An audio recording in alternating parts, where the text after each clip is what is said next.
ॐ नमः सिद्धेभ्यः। ॐ नमः सिद्धेभ्यः। ॐ नमः सिद्धेभ्यः। मंगलम भगवान वीरो मंगलम गौतमो गणी मंगलम कुंद कुंदात्यो जैन धर्मोस्तु मंगलम सर्वमंगल मांगल्यम सर्वकल्याणकारकम प्रधानम सर्वधर्माणां जैनम जयतु शासनम वंदे विद्यादिसागरम तरणी विद्यासागर गुरु तारो मुझे ऋषि करुणा करो कर से दो आशीष यही प्रार्थना आपसे अनुनय से करजो पल पल पग पग बढ़ चलो मोक्ष महल के ओर सारे सागर छार हैं मम गुरु मधुर अपार नमो विद्या सागर गहूँ कर सागर भव पार। बड़े पार्श्वनाथ भगवान की जय। 1008 चंदा प्रभु भगवान की जय। 1000 भगवान महावीर स्वामी की जय। पंच परमेष्ठी भगवान की जय। द्वासांग जिन वाणी माता की जय। गुरुराम गुरुआचार्य ज्ञानसार महाराज की जय। आचार्य विद्यासागर महाराज की जय। समय सवर योगसार तिनकम नवमी महाराजों की जय। अहिंसा परमो धर्म की जय।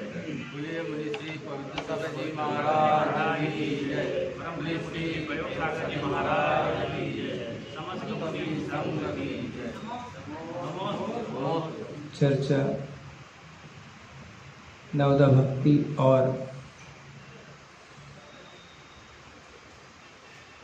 आहार दान वैया भक्ति की चल रही।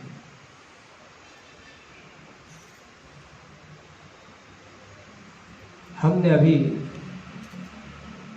आहार शुद्धियों के बारे में कुछ चर्चा की।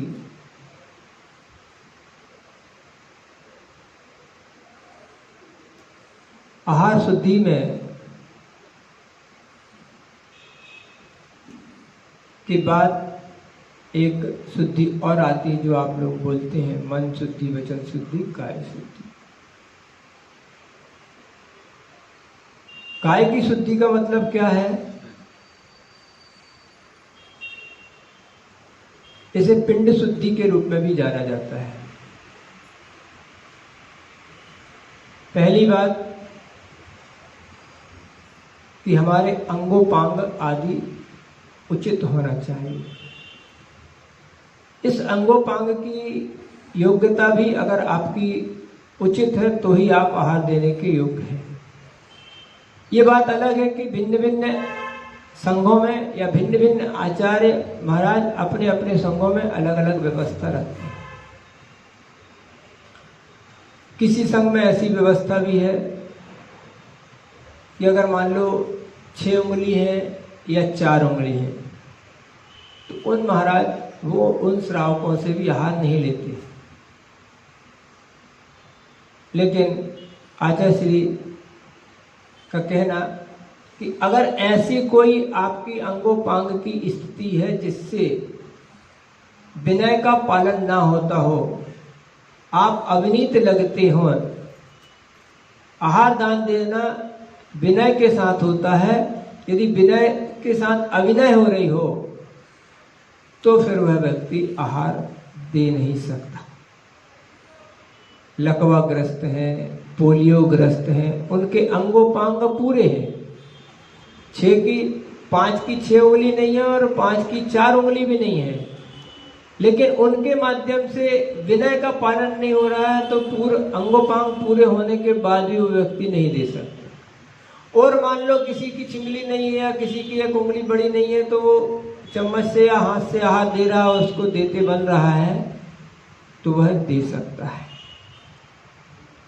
ऐसे कोई रोग राई नहीं हो, ऐसे कोई रोग ना हो जिन रोगों के माध्यम से दूसरों को कोई रोग हो सकता हो। ऐसा कोई व्यक्ति जिसकी वृद्धावस्था बहुत हो गई हो, ऐसा कोई बालक जो बहुत छोटा है, ऐसे लोगों से भी आहार नहीं लिया जाता है, जिनको उठने बैठने में, अब बहुत छोटा बच्चा उसको गोदी में ले लेके आप आहार दिला रहे हैं, ये काया की शुद्धि नहीं है, अभी वह आहार देने के पात्र नहीं है। 8 वर्ष अंतर्मुख से ऊपर के बच्चे हैं वो ही आहार दे सकते हैं। ऐसे ही बच्चों से अभिषेक भी नहीं कराना।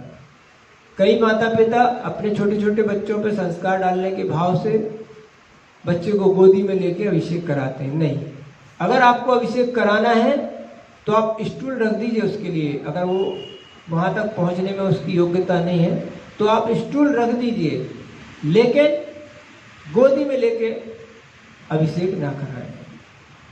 तो यह है काय की योग्यता। अब दूसरी बात होती है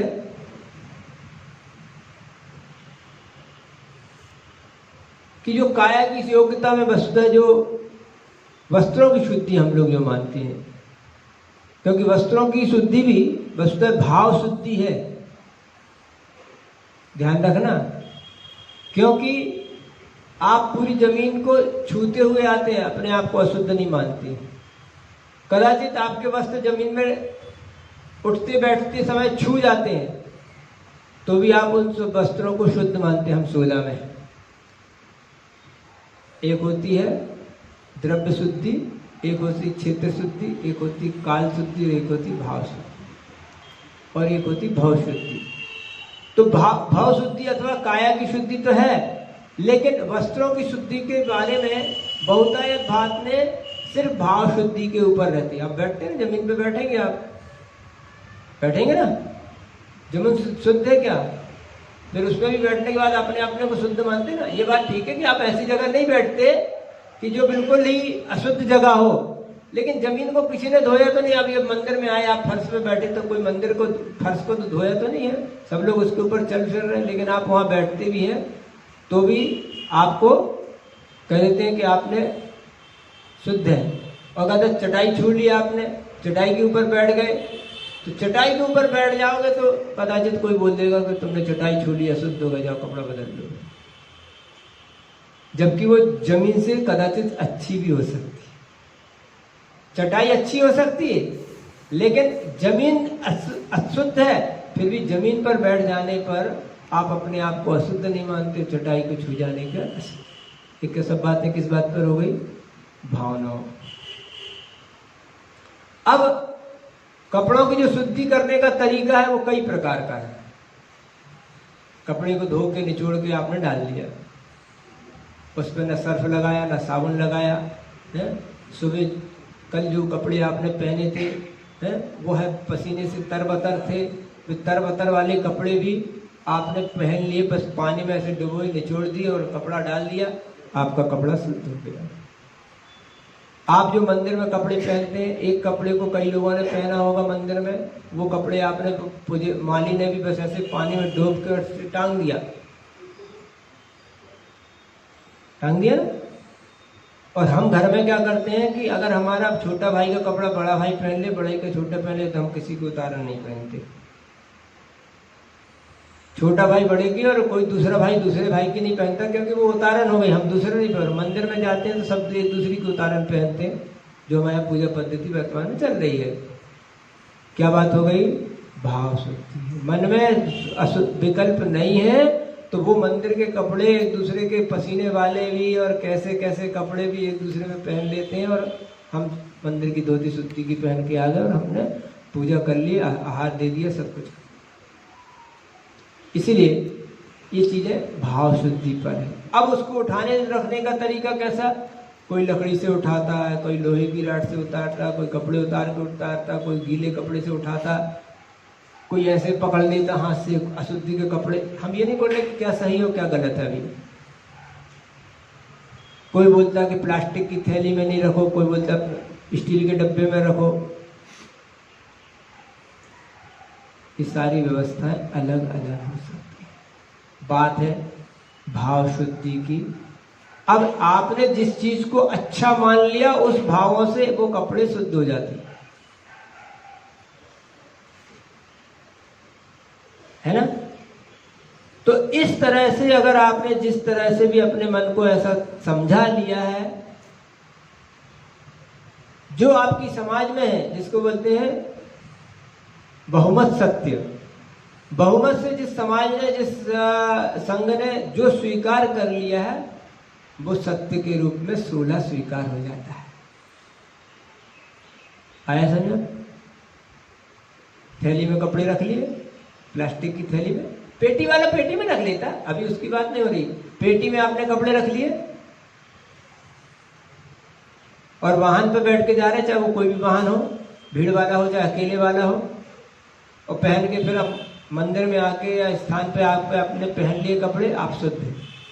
अब वो पेटी किसी ने छू ली हो, थैली किसी ने छू ली हो, और वो ही कपड़े, शुद्धि के कपड़े आपने पहन लिए, और शुद्धि के कपड़े पहनने के बाद आप स्कूटर पे आ गए, कार में आ गए, बस में आ जाओ, साइकिल पे आ जाओ, तो हम ही महाराज आपसे बोलेंगे, नहीं भैया साइकिल पर बैठ के मत आओ, स्कूटर पे बैठ के मत आओ, कार में बैठ के मत आओ, है, और कार में आ गए तो बस में बैठ के आ जाओ, बस में आ गए तो ट्रेन में बैठ के आ जाओ, फिर तो 16 के हो गए ना।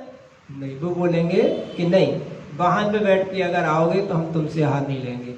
वाहन पे बैठ के आए तो भैया पूजा करने के योग्य नहीं हो। कपड़े वाहन में बैठ के आ सकते हैं, लेकिन आप कपड़ा पहन के वाहन में बैठ के नहीं आ सकते। कपड़े वाहन में आ सकते हैं क्योंकि हमने पेटी में ले आए, हम थैली में लेके आ गए। लाना चाहिए नहीं लाना चाहिए, मैं ये बात नहीं करूँ अभी। तो आपके मन में क्या है कि कपड़े अगर पहन के वाहन में बैठ के आए तो महाराज जी या समाज को ये मंजूर नहीं है कि आप शुद्धि के कपड़े पहन के वाहन में बैठ के आओ, स्कूटर पे बैठ के आओ, कार में बैठ के आओ, ये हमें मंजूर नहीं है। आपके कपड़े वाहन में बैठ के आ सकते, आते कि नहीं? आएंगे कैसे? थैली रख के लाए ना आपने, उसी में भोजन भी रख के लाए हो, उसी में द्रव्य भी रख के लाए हो, और पेटी भी रख ली। अब एक और देखना शुद्धि कैसी चलती और कैसी आती है। यदि मान लो मैंने, कोई व्यक्ति दूध लेके आया, अभी दूध तपा नहीं है, गर्म नहीं हुआ है, तो दूध कौन लाएगा? ग्वाला लाएगा ना, ग्वाला लाएगा ना। या कोई व्यक्ति लाया तो जरूरी नहीं वो नहाए, बिना नहाया भी हो सकता है। अभी जो चल रही बात, क्या सत्य है क्या सत्य है वो नहीं मान लो, आप जो रोज कर रहे हो मैं उसकी बात कर रहा हूँ। पहले तो हमारे यहाँ नहा के धो के खुद की अपनी गाय और कुएं के पानी से लगाते थे, तो वो बात अलग है। अब मान लो कोई व्यक्ति ने लाके आपके पास दूध रख दिया और आपने उसको गर्म कर लिया, चौके में चला गया, अब कोई छू लेगा तो अशुद्ध हो जाएगा। अब कोई छू लेगा तो हो जाएगा ना शुद्ध। तो ये है हमारी मानसिक शुद्धि। सबसे पहली बात यह है कि वह व्यक्ति शुद्धि के वस्त्र लेके पेटी में रख के, अब देखना मैं ये बोल रहा था कि वो पेटी में रखे कपड़े हम पकड़ के रख रहे हैं अशुद्धि में, तो वो अशुद्ध नहीं हो रहे हैं। और गिलास में रखा दूध अगर कोई अशुद्धि में छू ले तो अशुद्ध हो जाता है। सूर्य भी जानता है कि किसको छूना और किसको नहीं छूना, किसको बिगाड़ना किसको नहीं बिगाड़ना। कपड़े को नहीं बिगाड़ना, दूध को बिगाड़ देना।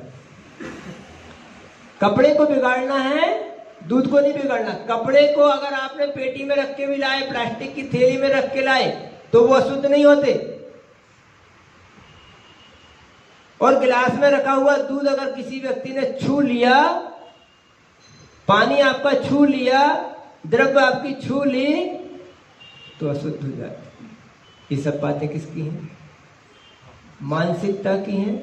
ये सब बातें बहुमत की हैं, लोकमत की हैं, कि लोग में ऐसा चलता है कि अगर पेटी में रखे वस्त्र हों और आप अशुद्धि में भी लेके आ जाओ, किसी के हाथ में भी पकड़ा दो, बच्चे के हाथ में भी पकड़ा दो, बिना नहाए धोए के पकड़ा दो, वो कपड़े थैली में रखे और बर्तन में रखे, बर्तन या पेटी में रखे, डब्बे में रखे वस्त्र अशुद्ध नहीं होते हैं। और गिलास में रखा दूध, गिलास में रखा पानी, गिलास या बर्तन में रखी हुई सब्जी कोई छू लेगा तो अशुद्ध हो जाती।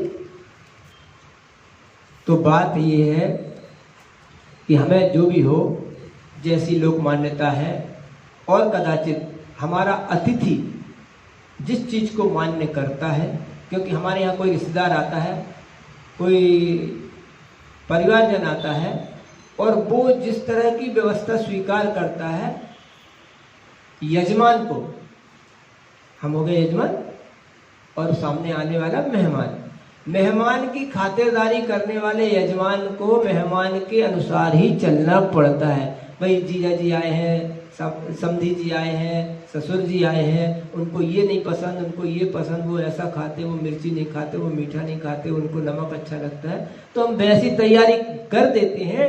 ठीक इसी प्रकार जैसा पात्र है, यानी हमें जैसे दान देना है, वो जिस तरह की मान्यता को स्वीकार करता है, इसलिए अपन कभी इस चीज को भी स्वीकार कर सकते हैं। महाराज जी को कैसा चलता है, अतिथि को क्या चलता है, उसको पेटी की अशुद्धि स्वीकार है कि पेटी के वस्त्र स्वीकार हैं, कि थैली के भी चल जाते हैं, कि गाड़ी स्कूटर के भी चल जाते हैं, कि बाहर का भी चल जाता है। तो थोड़ा सा जानकारी लेके कि उसको विकल्प ना हो, इसलिए वैसा कर लो, खत्म।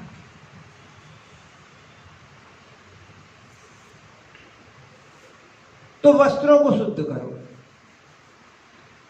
वैसे वस्त्रों को शुद्ध रख के गाड़ी घोड़े में, वाहन में, और ये असली क्या हो रहा है, ये जो अनवस्था दोस्त लगती, इसकी व्यवस्था नहीं बनेगी। यदि आपने साइकिल में बैठ के आ गए तो फिर स्कूटर में क्या दोष है, अगर स्कूटर में आ गए तो फिर कार में क्या दोष है, अब कार में आ गए तो फिर बस में आने में क्या दोष है, अब बस में आ गए तो ट्रेन में भी आने में क्या दोष है। तो इसलिए ऐसा ना करें कि हम गाड़ी स्कूटर पे घूम रहे हैं, कहीं भी घूम रहे हैं, कहीं भी बैठ रहे हैं, जो जैसी लोक मान्यता है उसके अनुसार अपने वस्त्रों की शुद्धि रखें। मैं एक बात अच्छी बताता हूँ कि पेटी की, अगर पेटी रखने की बात आती है, आप प्लास्टिक की थैली रखते हैं, मैं सोचता हूँ कि पेटी, थैली और पेटी से अच्छी एक डब्बा बनाओ। जैसे हमारा ढोल होता है ना, गोल डब्बा बनाओ, उसमें ढक्कन लगाओ, ढक्कन दोनों तरफ से खुलने वाला, उसमें दो तरफ से कुंदे लगाओ। कुंदे लगाने के बाद उसको तार से या ताले से, जैसे भी आपको बंद करना, बंद कर दो। उसी में रस्सी रखो, उसी में छन्ना रखो, उसी में अपने पूजा आदि की द्रव्य रख दो। अपन ने वो वस्त्र एक जगह रख दिए, आप उसी बाल्टी, डब्बे से बाल्टी के रूप में उपयोग करते हुए उसमें पानी छान सकते हैं, पानी पी सकते हैं, दूध गर्म कर सकते हैं, जो कुछ करना कर लो। कपड़े धोना है तो उसी में धो भी सकते हो, बगराना है तो उसी में रस्सी रखी तो उसी, जिससे अपने पानी खींचा तो उसी से बगरा दो, फिर धो धा के सुखा सुखू के उसी डब्बे में रख लो, सब मल्टी यूज हो गया होगा। पेटी में रखने वाले कपड़े, पेटी में जो कपड़े रख के ले जाने वाली व्यवस्था है, तो पेटी तो एक चौकोर होती है, नुकीली होती है, लगने का डर होता है, और उसका दूसरा कोई उपयोग नहीं। न पानी पी सकते हो, न पानी भर सकते हो। अब कपड़ा तो ले गए, धोना है तो कहाँ धोगे, अब बाल्टी ढूंढते फिरो। तुमको पानी खुद पीना तो कहाँ से पियोगे। तुम गोल डब्बा बनाओ, उसमें ढक्कन लगाओ, और ढक्कन लगा के उसमें दोनों तरफ से कुंदे लगा दो, अपने ढक्कन निकाला, अपने वहाँ से रस्सी से डब्बा का पानी के जैसे उपयोग कर लो, उसी में कपड़े धो धा के जो भी करना है, पीना है तो पीना है तो उसी में कपड़े लपेटे और गोल बना के रख दो। तो वो कपड़े डब्बा आपका पानी के लिए भी उपयोग हो गया, कपड़ों के लिए भी उपयोग हो गया, उसी में आपकी द्रव्य भी रखी है, उसी में आपकी रस्सी रखी, उसी में आपका छन्ना रखा है, तो एक साथ सब चीजों का उपयोग हो जाए। तो काया की शुद्धि बना के रखो, जैसी भी है। काया की शुद्धि में ये भी आता है, आप नेल पॉलिश है, लिपस्टिक है, नाखून है, अंगूठियां हैं, कड़े हैं, घड़ी है, बेल्ट है, या वो क्या, जैसे आजकल एक हाथ में पुरुष लोग पहन लेते हैं ब्रेसलेट टाइप का, ये सब चीज़ों को अगर आपने पढ़ा हो, नहीं पढ़ा हो, तो जिस समय भरत चक्रवर्ती आदि और दशरथ आदि विधान पूजन कर रहे हैं, उस विधान पूजन करते समय उस राजा की और उनकी रानियों की, यानी कि पुरुष की और स्त्रियों की, महिलाओं की वेशभूषा किस रूप में हुआ करती थी, अगर ऐसा आप पढ़ लेंगे, ऐसा आप करने लगेंगे, तो आपको लगेगा कि ये स्थिति कैसी है। और हम क्या करते हैं,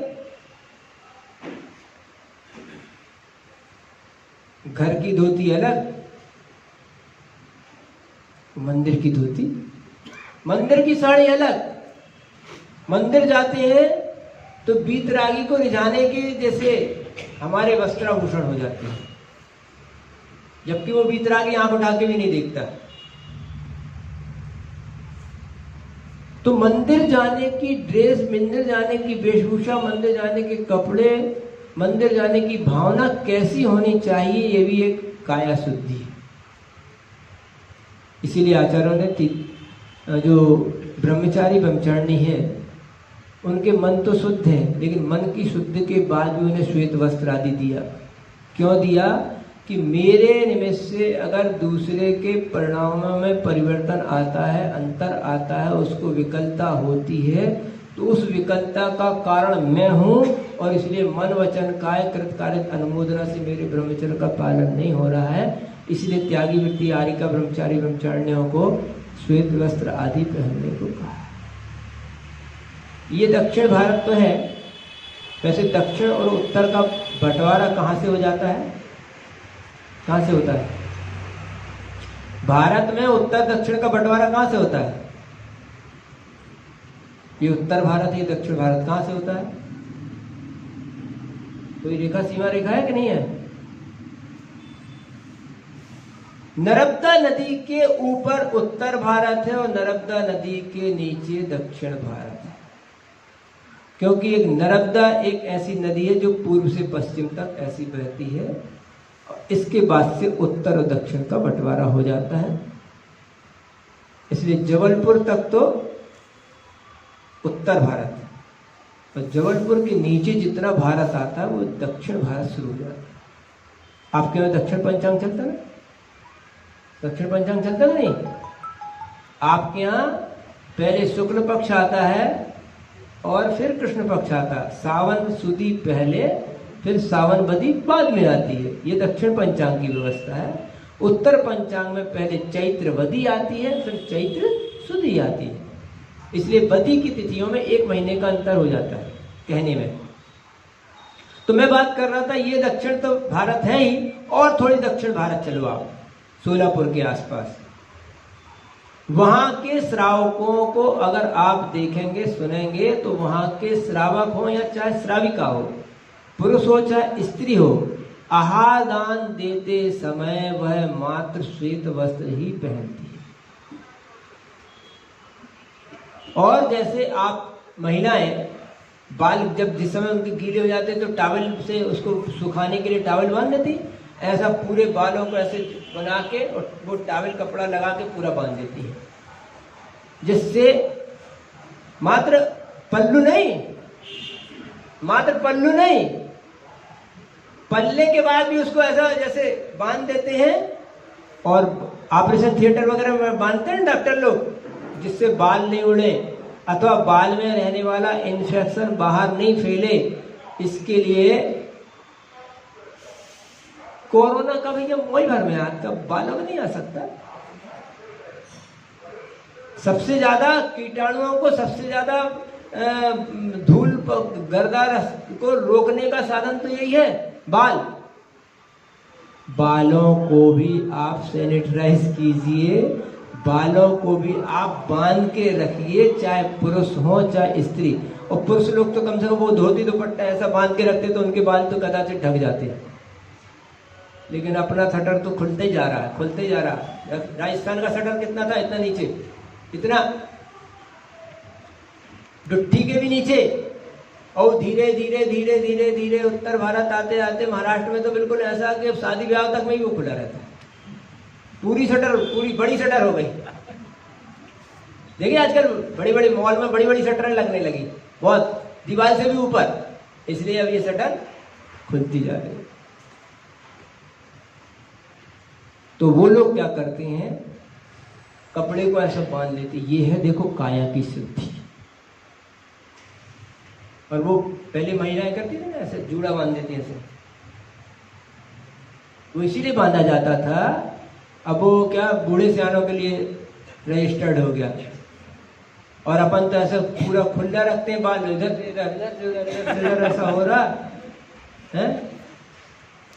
फिर वो झुक झुक के आप आहार का शोधन कर रहे हैं, फिर वो बाल बिल्कुल ऐसे उसी में कटोरी तक पहुंच रहे हैं। इसके लिए ये काया की शुद्धि नहीं है। मतलब अपने पीले गीले कपड़े पहन लिए और धूप में रख दिए, सुखा लिए, पहन लिए, नहीं। काया की ये शुद्धि है कि अपने बाल कैसे हैं, नाखून कैसे हैं, पैर कैसे हैं, हाथ कैसे हैं,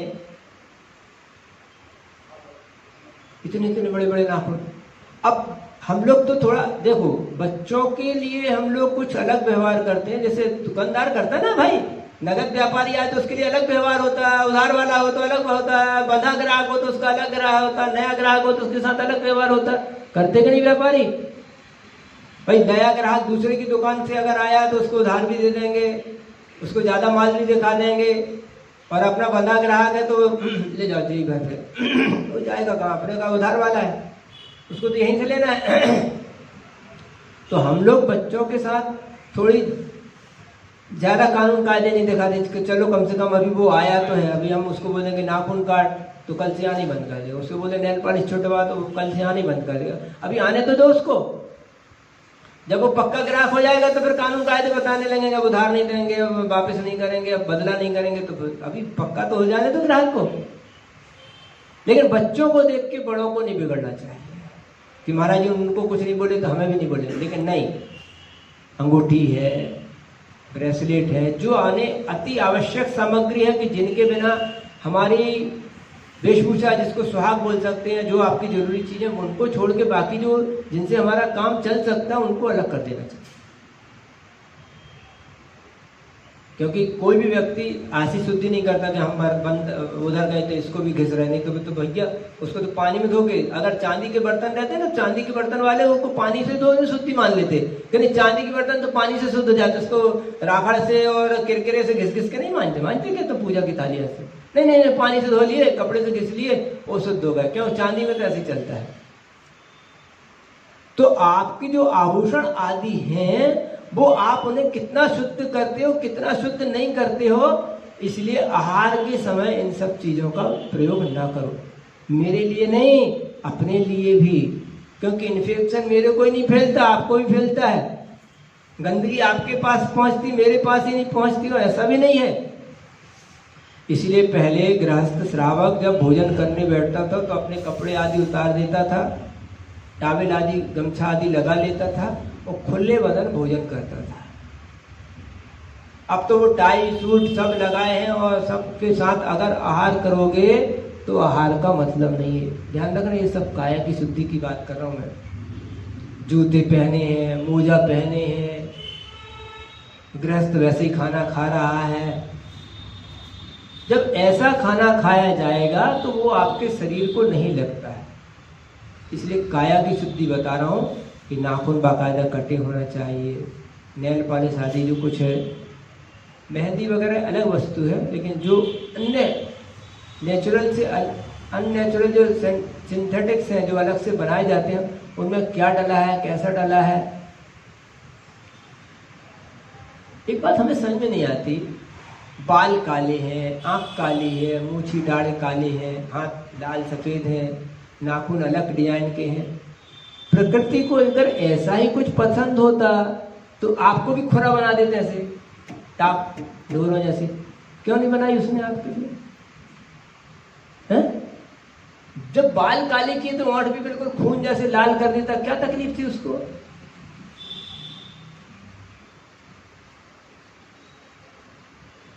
एड़ी मान लो आपकी कुछ गंदी हो जाती है तो उसके लिए मेहंदी लगा देते जिसमें गंदगी न दिखे, माहौर लगा देते। माहौर, अताल, अताल क्या होती है? अताल है ना, तो वो आप लोग लगा लेते हैं कि जिसमें एड़ी जो काली काली होती थी, दिखती थी, तो धोना नहीं पड़े तो पहले से मेहंदी लगा दी, वो पूरी कैली हो गई, अब कछु दिखे नहीं। ऐसी प्रकृति भी आपके लिए परमानेंट अगर काली पट्टी पहले से लगा देती तो कितना अच्छा होता। आपकी ओठ पहले से लाल बना देते तो क्या अच्छा था।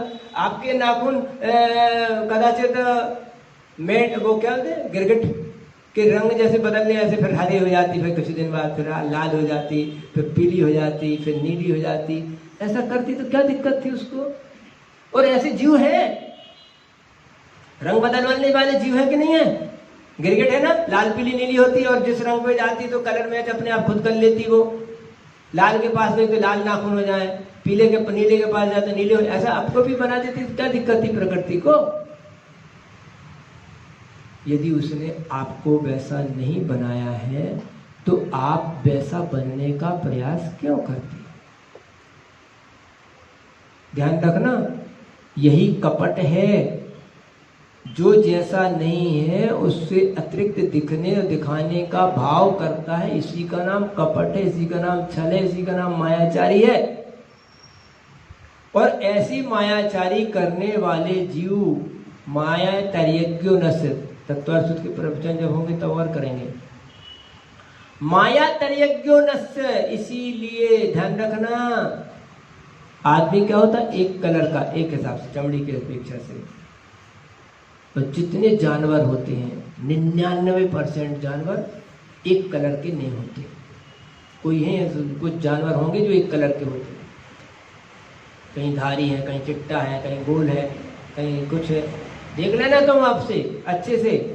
माया तर्यज्ञोनस्य, क्योंकि उन्होंने काया की शुद्धि न रखे,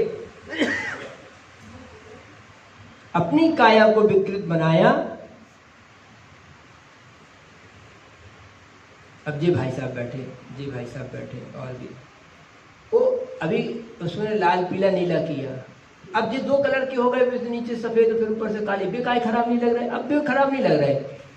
जो उसको काला बनाया था वो बहुत अच्छा लग रहा था, अब जी जो ऐसे लग रहा है तो हमें तो वे भी खराब लग रहा है। अब वो गिलास का दवाई है। और खराब किसको लग रहा, पवित्र सागर को लग रहा। बंद कर लो अपनी आंखें, तुम्हें खराब लगा, हमें तो नहीं दिख रहे अपनी मूछें, हमें तो नहीं दिख रहे अपने बाल। दूसरा कह रहा भाई आपके बाल सफेद हो गए, तो वो के कहे से हम सफेद के काले कर रहे हैं। उसे क्या बोल देते, भैया तुम्हें खराब लग रहे थे यार, थोड़ी सी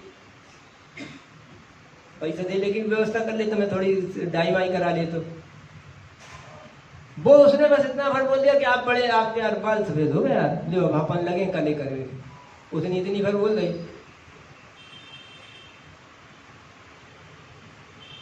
जबकि ना काले बाल आपको दिख रहे हैं, ना सफेद बाल आपको दिख रहे हैं, ना छोटे बाल आपको दिख रहे हैं, ना गंजी खोपड़ी आपको लग रहा है। गंजी खोपड़ी को ढकने के लिए हजारों लाखों रुपए खर्चा कर रहे हैं, और आज तक संसार की विद्या कोई पैदा नहीं होगी उसके।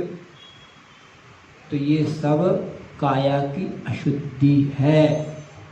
अगर काया की अशुद्धि रखते हो तो आहार दान आदि के पात्र नहीं हो, वैयावृत्ति के पात्र नहीं हो, सेवा के पात्र नहीं हो। और अगर गुरुओं के पात्र नहीं हो तो देव के लिए भी पात्र नहीं हो। अगर गुरुओं के लिए पात्र नहीं हो तो शास्त्र के लिए भी पात्र नहीं हो। अब कोई बिग लगा के आहार पूजा करे, बिग लगा के शास्त्र पढ़े, नेल पॉलिश लगा के शास्त्र पढ़े, तो वो शुद्ध नहीं है। तो बात कर रहा हूं काया की शुद्धि की। यदि आप काया की शुद्धि है, अभी एक और बात चल रही है, मैं और करूंगा कि अभी तो ये भी है कि आप अगर आहार देते हैं काया की शुद्धि के साथ, तो कदाचित वैयावृत्ति भी काया की शुद्धि के साथ करना चाहिए। मैंने बताया ना, चौके में नाना नानी दादा दादी वो पट्टी खिंची रहती थी, उसके अंदर तो शुद्धि वाला ही जाता। बाजार से आए हो, घूम के आए हो, अस्पताल से आए तो पूरे कपड़ों से नहा लो, तभी चौके या घर में घुस सकते हो। अब ये तो सिर्फ बात मिट्टी भर की रह गई कि मिट्टियों में अगर कहीं गए किसी के मरण मौत में तो आदमी कपड़े से नहाता है, लेकिन अस्पताल जाने के बाद कपड़े से नहीं नहाता। अभी वर्तमान में ये 20, 25, 30 साल पहले की बात बता रहा हूँ कि 20, 25, 30 साल पहले अगर आप अस्पताल से आके हैं, कम से कम आए हैं, तो वो कपड़े धोना ही धोना है। और वर्तमान में तो पूरा देश अस्पताल हो गया है, पूरे नगर अस्पताल हैं, पूरे स्कूल है, ऑफिस अस्पताल है। यदि आप बाजार से घूम के आते हो तो हम तो बोलते हैं कि कपड़े से नहाना चाहिए, उसे कपड़े बदल देना चाहिए। इसी प्रकार मुनि महाराजाओं के पास या देव शास्त्रियों के पास आते हैं तो अगर कपड़े बदल के भी भैया, कुछ आरिकाएं ऐसा करती हैं, अभी लोग उनको ऐसा समझते थे कि ये अति कर रही हैं, ज़्यादा ही शुद्धि दिखा रही हैं, लेकिन आज के इस कोरोना के सीजन में तो यही लगने लगा कि नहीं, अगर आप बाहर से आते हैं तो कपड़े बदल के ही भैयावस्ती करो, वाकई में सही है वो।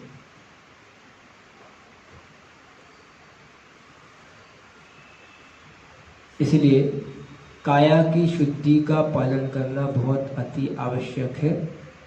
और अगर मैंने बताया ना, जैसे खावे अन्न वैसा हो मन, जैसा पीवे पानी वैसे हो वाणी।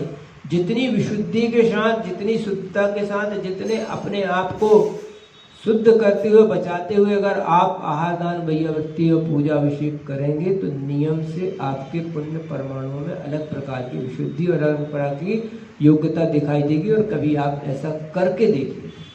और क्यों नहीं करते? करते ही तो हैं। रोज की पूजा जैसे शुद्धि विशुद्धि से करते हैं, वैसी पूजा विधान में नहीं करते। जैसा विधान में करते हैं वैसा पंचगणक में नहीं करते।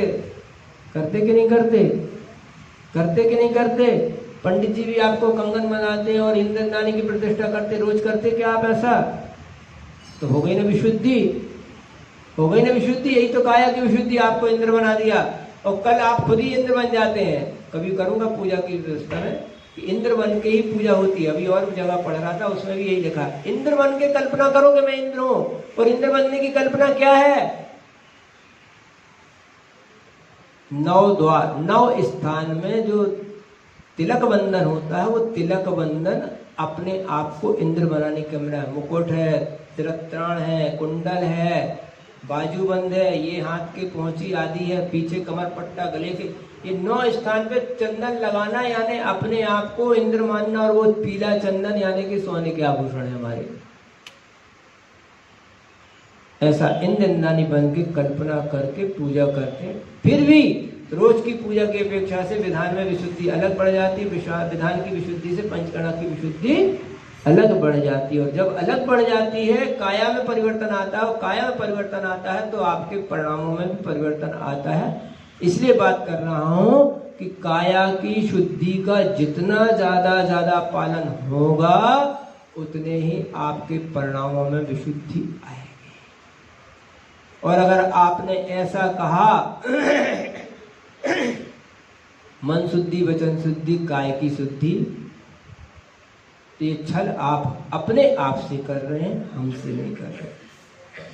और हमें देखो भैया, हम आहार में जा रहे हैं, शुद्धि में थे, 16 के कपड़े पहने, अब छुओ तो छुओ, अब नहीं छुइयो, हम 16 में हैं। का एक धक्का चल जाएगा, दूसरा नहीं चलेगा, दूसरा चलेगा, तीसरा धक्का नहीं चलेगा, तीसरा चलेगा, चौथा नहीं चलेगा। ये अनवस्था दोष बनता जाएगा और आपकी काया की अशुद्धि होती है। एक बार की बात है, छोटी सी बात कह के और मैं पूर्ण विराम लूंगा। ऐसा कई बार हुआ, लेकिन एक जगह की सुना देते हैं। और मैं हर जगह ऐसा करता हूँ। भाग्योदय में थे, भाग्योदय में वो एक ही सीढ़ी से जाना और एक ही सीढ़ी से उतरना, वही जीना और वही मरना। हमारे सीढ़ी को जीना बोलते हैं, बुंदेलखंड में जीना चढ़ जाओ, जीना उतर जाओ। तो वही जीना वही मरना, मतलब उसी से जड़ो और उसी से उतरो, एक ही जगह थे। और उसी जिस स्थान पे हमारा पड़गान हुआ, उसी स्थान पे आचरसी का भी पड़गान हुआ, उसी बिल्डिंग में मतलब। और वो आचरसी पहुंच जाती तो वहां पे थोड़ी कस्टडी थोड़ी बढ़ जाती और भीड़ भी बढ़ जाती। तो हम तो निकल आए, हमारे साथ जो 4-6 श्रावक थे वो भी निकल गए, 2-3 बच्चे रह गए। और वो बच्चे जब आने लगे तो उन्होंने आने नहीं दिया, नहीं तुम दूसरे चौके के हो, जबरदस्ती जा रहे हो, ये वो कहकर उनको रोक लिया। फिर जैसी थोड़ी सी अनुकूलता बनी तो वो बच्चे आ गए, आके दूर खड़े हो गए। हमने कहा अब वो तुम बता था कि बच्चों ने पड़गान किया है, आ जाओ। क्यों नहीं आ रहे? हम छू गए हैं, हमें किसी ने छू लिया, स्पर्श कर लिया। छू मतलब वो वाला छू नहीं, छू किया तो भौं भौं, किसी ने छू कर दिया तो भौं भौं करने लगे। ऐसी भी काया की शुद्धि नहीं करनी कि जिसमें परिणाम अशुद्ध हो जाए। तो वो बच्चों ने उसको छू लिया, वो बेचारे दूर खड़े रहे, हम आहार करते रहे। आहार के बीच में तो मौन रहता है। अब हम कुछ तो बोले नहीं, ऐसे 2 बार इशारा भी कर दिया। इसके बाद हमने सबसे पहले उन्हें आशीर्वाद दिया। हमने सत्य धर्म की रक्षा के लिए तुम्हें आशीर्वाद। तुम भी पानी छिटक के आ जाते, कौन हम बाप देख रहे थे, कौन महाराज ने देखो तुमने सत्य धर्म का पालन किया और ये कह दिया कि हम छू गए थे इसलिए हमने आहार नहीं, हमने तो विशेष आशीर्वाद तुम्हारे लिए है कि तुम सत्य धर्म की रक्षा की तुमने। तुम भी हमें बोल सकते थे, हम कौन देखने जा रहे थे। तो मैं ये भी एक बात और बोल रहा हूं कि अगर शुद्धि, काया की शुद्धि करने का हमें अंदर नियम है, जो लोग भी शुद्धि में आहार करते हैं, कराते हैं, तो वो ये भी ध्यान रखें कि छू जाने के बाद छू नहीं बोलो। जैसे वो कुत्ते को अपन छुओ तो छू और लू तो वो दौड़ने लगता है, भौंकने लगता है, ऐसा भी अपन को नहीं करना। अगर मान लो मेरी अशुद्धि हो गई है, मेरे को किसी ने छू लिया है, तो हमारे शरीर को ही छुए, हमारे वस्त्रों को ही छुए, लेकिन हमारे परिणामों को न छू पाए कि हमें क्रोध आ जाए कि अरे देखो हम तो आज ऐसी को हाथ नहीं दे पाए, तुमने हमें छू लिया, हम तो आज महाराज जी को नहीं दे पाए, हमारी पूजा बिगड़ गई, अब हमें क्या करें, हम उपास कर लें क्या, आज हमारी पारणा थी, तुमने हमें पूजा से रोक दिया। नहीं, लेकिन अपने परिणामों को ऐसा रखना कि मेरा नियम, जैसे हमें महाराजों के साथ होता है, हमें तो बाल दे दिया किसी ने तो हम चिल्लाएगा उसको, तुम्हें दिखता नहीं है, कल ही हमारी उपास था, राज पारणा में तुमने हमें बाल दे दिया, अब तो हमका उपास करने का नहीं। महाराज जी का नियम है कि अगर बाल आएगा तो मैं उपवास करूंगा, जीव आएगा तो मैं उपवास करूंगा, अंतराय करूंगा। उस समय मुनि महाराज तुम पर क्रोध नहीं करते, का इतना बड़ा बाल नहीं दिख रहा, तो आंखें नहीं थी क्या, ऐसा बोलते क्या महाराज जी? मेरा नियम है, बाल कोई दे, चाहे अच्छे से दे, चाहे आंख खोल के दे, चाहे बंद करके दे, मैं तो अंतराय करूंगा और अच्छे परिणामों से, मतलब अपने परिणामों को विकृत करके नहीं करूंगा अंतराय। ऐसे आपको भी नियम लेना चाहिए। अगर मान लो आपने काया की शुद्धि का कोई नियम लिया कि हम शुद्धि में आहार करेंगे या ऐसा करेंगे, उस समय अपने परिणामों को विकृत नहीं करना कि अरे अब बताओ हम क्या करें, अब भूखे रहेगा, ऐसा गुस्सा क्रोध नहीं करना। अगर ऐसा गुस्सा क्रोध सहन करने की हिम्मत हो तो ही ऐसा नियम लेना कि मैं आज शुद्धि में आहार करूंगी या करूंगा, नहीं तो मत लेना कि गुस्सा आ जाए तुम्हें। तो बंधु, काया की शुद्धि के साथ साथ हमारे परिणामों की शुद्धि विशुद्धि बनी रहे, ऐसा ख्याल रखना। और काया की शुद्धि क्या कहलाती, मैं इसके बात को बोला। आगे और भी शुद्धियों के बारे में और भी बारंबार कि आप लोग आहार दान देने के भाव तो रखते हैं, और घुस घुस के भी, पड़गांव के भी, अपने घर में भी, बाहर के भी सब कुछ अच्छी बात हो सकती है, लेकिन उस सब के बीच में ये बात नहीं पड़ेगी कि आप चाहे जैसे तैसे, वो तो कदाचित चल भी जाएगा, आपका चौका नहीं है, आप दूसरे के चौके में घुस के भी दे चलेगा, अभी उसकी बात अलग करूंगा, लेकिन वो चलेगा। लेकिन ये नहीं चलेगा कि चाहे जैसे हो चाहे वैसे हो, कहीं से आए, हमें तो आहार दान देना है, पानी डाल दिया, छिटका डाल दिए, ये कर लिया, मंत्र पढ़ लिया है, ऐसे कर करके। और अगर आप आहार दान आदि देते हैं तो इससे साधुओं के परिणामों में और कदाचित आपके परिणाम भी कचोटते रहते। अत्यार तो आए थे लेकिन अशुद्धि में रहते, दे तो आए थे, लेकिन आपको ध्यान रखना रात भर नींद नहीं आएगी। फिर दूसरे महाराज इतने आहार देंगे, दूसरे महाराज से प्रायश्चित देंगे, हमसे नहीं लें कि महाराज हमने आज आपका शुद्धि में आहार दे रहे, प्रायश्चित दे दो। हाँ, तो दूसरे महाराज पवित्र साहब जी के महाराज जी ऐसे होता, मौका पड़ गया था, आचार्य को आहार देना था। कई लोग आते हैं मेरे पास, महाराज आचार्य को आहार देना था, अब उस समय धक्का तो लग गया था, लेकिन अब लोग नहीं छोड़ पाए, हम तो आचार्य को आहार दे दे, प्रायश्चित दे दो। ऐसा प्रायश्चित पवित्र सागर या कोई आचार्य नहीं देगा, वो तो यही कहेंगे कि ऐसी गलती दोबारा नहीं करना, बस इतना है ना। तो ऐसा काम नहीं करो कि जिससे हमारी परंपरा, हमारे रीति रिवाज बिगड़े। और ये काया की शुद्धि कैसे पालन की जाती है उसके अनुसार चलें, शेष बातें फिर करें। पूरी हिंसा परमो धर्म की।